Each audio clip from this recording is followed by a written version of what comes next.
Tinalakay naman sa pagdinig sa Kamara ang ilang aksyon ng PAGCOR pagdating sa lumalaganap na online sugal sa Pilipinas.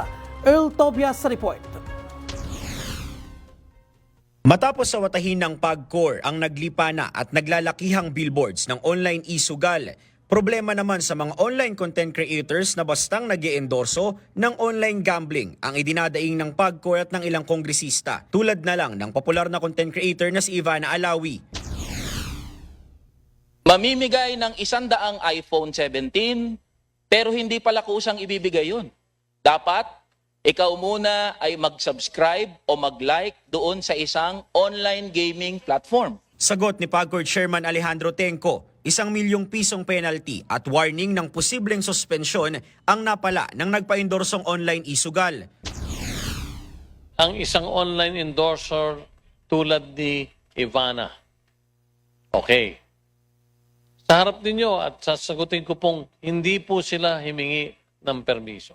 Kung maulit ito, heavier fine and the possibility that it can lead, another violation can lead to the suspension and ultimately the cancellation of their license. Pero ang mahirap pa, sabi ni Chairman Altenco, karamihan sa mga ini-endorso ng Filipino content creators ay yung mga illegal na online e-gambling sites. Kaya may ilan na rin anyang idinedemanda na nila. Marami po dyan ay hindi mga licensee ng PAGCOR. Hanggang sa mga oras na ito, mahigit halos tumatabla lang po 50% ng nag-ooperate ay may lisensya ng PAGCOR, 50% po naman ay illegal. Hindi rin naman nila tumitigil ang PAGCOR para suyurin ang mga nag-ooperate ng walang lisensya. Sama po rito, wala po sa Pilipinas sila.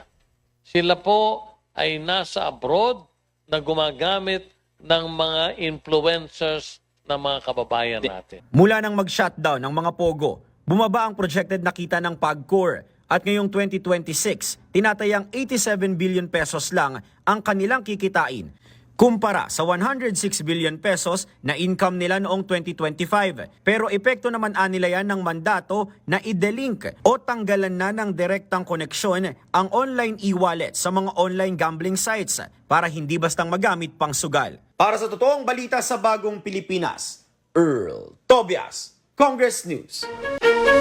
Ako po si Bien Manalo. Para maging updated, manatiling nakatutok sa Congress TV Digital at sa iba pa naming social media pages.